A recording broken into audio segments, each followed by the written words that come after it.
Շնորհակալություն, հարգելի նախագահություն, այդ թվում հարգելի պարոն Վարդևանյան, հարգելի գործընկերներ, հարգելի ուժը Հայաստան խմբակցության անդամներ, հարգելի Հայաստան խմբակցության անդամներ, բարդ բան չի իրականում, անկախ նրանից, թե ինչ վերաբերմունք ունենամ, էլի, թե քաղաքական առումով, թե անձնապես։ Ես միջև իմ ելույթը խոսացել եք, ասելիքը շատացել է, բայց մի երկու կոնկրետ նպատակով է դուս եկել։ Ես ամեն դեպքում Տիկին Գասպարյանի հետ համամիտ եմ, որ իմ վրա օրինակ բերեմ, որ ոչ մեկին չնեղացնեմ, մինչև 2018 թիվը, հա, որոշակի առումով դարել էինք անվճարունակ, ես դարել էինք ասելով նկատի ունեմ մեր ընտանիքը, բայց դե ինձ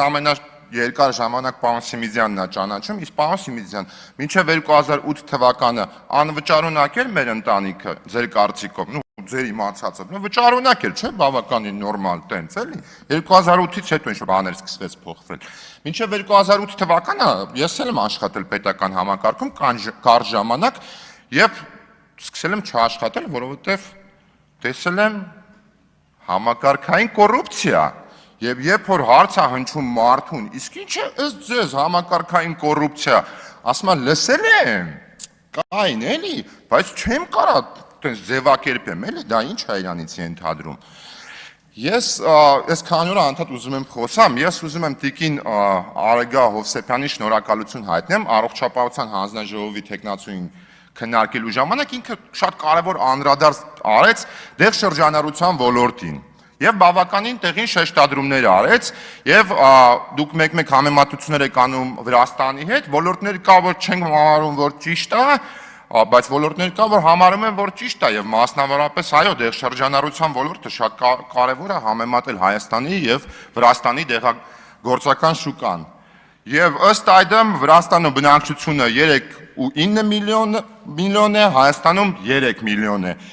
Վրաստանի դեղագործական շուկան 680 միլիոն է, Հայաստանի դեղագործական շուկան պլյուս մինուս 200 միլիոնի շրջանակում է։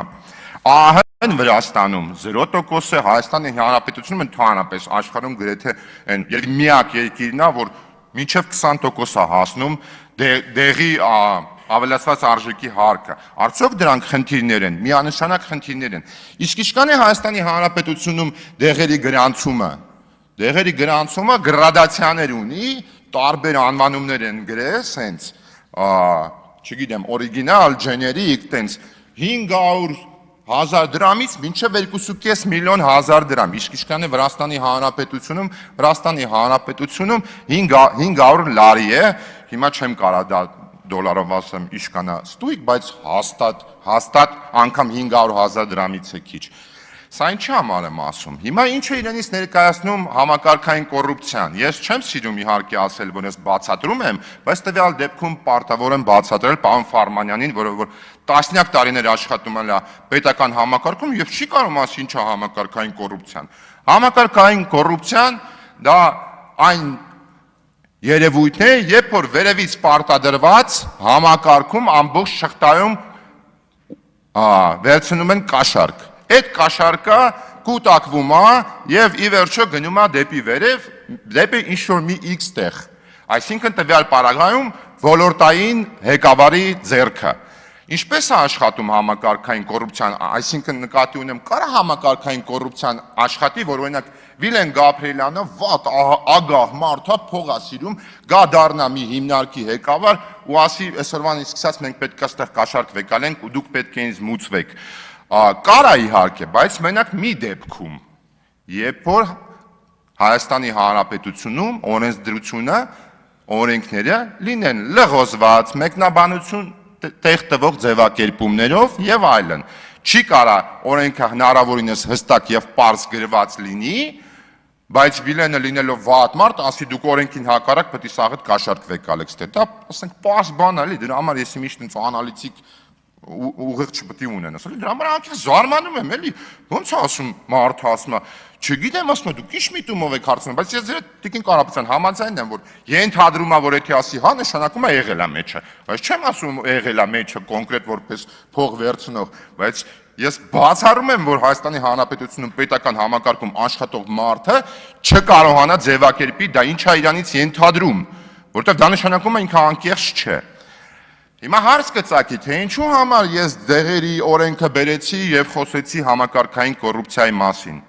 Ես չէի ուզում, բայց դե դրթել են, ժողովուրդ ջան, ինչ անեմ, թող ներողամիտ լինեն որոշակի առումով նաեւ մեր քաղաքացիները։ Երբ որ Տիկին Հովսեփյանը հարցադրումները բարձրաձայնում է դեղերի վերաբերյալ, ես այդ լիարժեք համաձայնեմ եւ Տիկին Բադալյան, ես կարծում եմ դուք էլ կասկած չունեք դեղ շրջանառության ոլորտում մեծ աշխատանք կա անելու միանշանակ։ Արդյոք կամ օրինակ մեր մեղավորությունը եւ անձամբ իմ մեղավորությունը դրանում միանշանակ կա։ Այդ մեղավորությունը նրանում է, որ ժամանակին ես բավական կամք եւ վճռականություն չեմ ցուցաբերել, որպեսզի այդ ոլորտում մենք գնանք կտրուկ քայլերի։ Բայց որն է Տիկին Արեգա Հովսեփյանի խնդիրը, երբ որ ինքը այդ հարցը հնչեցնում է եւ որպես հիմնական մեղավոր մատնանշում է մեզ կառավարող ուժին։ Իսկ խնդիրը նրանում է,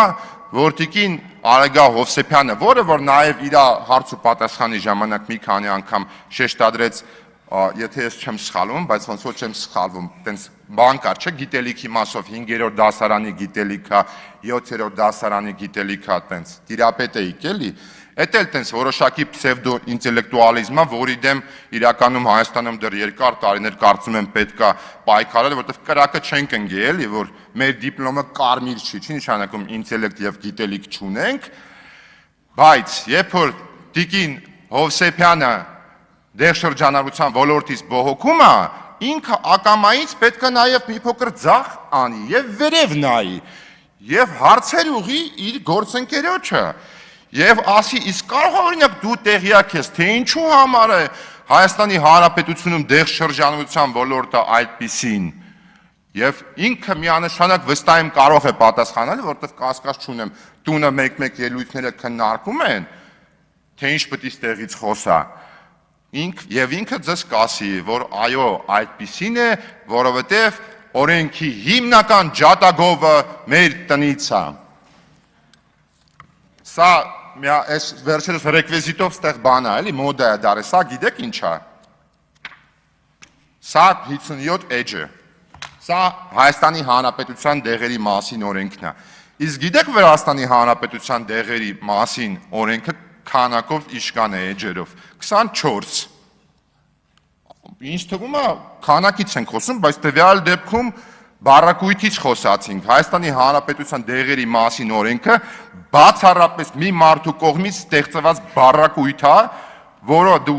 իշկան կարդաս չես հասկանա այն ինչի մասին է։ Եվ այդ օրենքը այո տեղեր ունի, որը որ նաև կարող է հանդիսանալ կոռուպցիայի հիմք։ Հիմա կասեք թե ով է, ում մասին է խոսքը, բան, էլի եմ ասում, ձեր թիմակցից կհարցնեք, ինքը ձեզ կպատասխանի, ձեր թիմակցի անունն է Էդգար Ազգանունը Հազարյան։ Իրանց տունն է կարելի ասել այս օրենքը գրվել։ Էլի ամենայն հարգանքով, էլի իմ նախկին գործընկերոջը, ում հետ ես աշխատել եմ նույն հիմնարկում,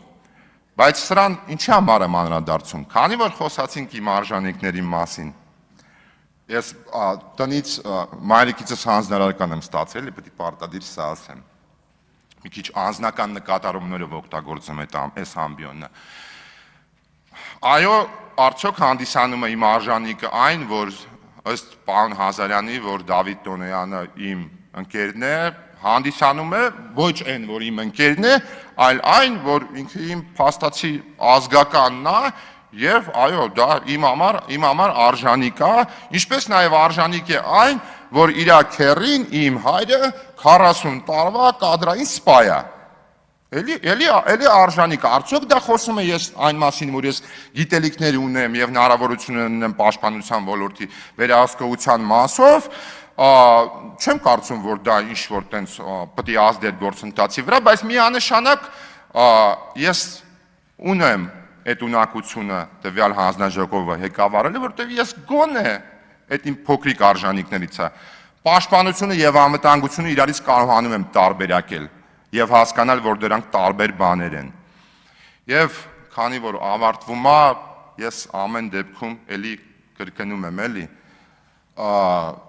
եւ իրականում պարոն Հազարյան այդտենց ճիշտ եք անում, ճիշտ դիրք եք բռնել, ես որ խոսում եմ, պետք է միշտ ձեր գլուխը կախ լինի։ Հարգելի գործընկերներ, թեմաները շատ են հետաքրքիր, առաջիկայում նաև կանրադառնամ մի հետաքրքիր թեմայի, որը կոչվում է երապատերազմի իշխանություն։ Շնորհակալություն։ Պարոն Գաբրելյան, բայց թույլ տվեք ասել, որ ձեր արտահայտությունը խոսելու եւ գլուխը կախի մասին անթույլատրելի է եւ ձեզ դրա համար նախազգուշացում ենք հայտարարում։ Արթուր Խաչատրյան։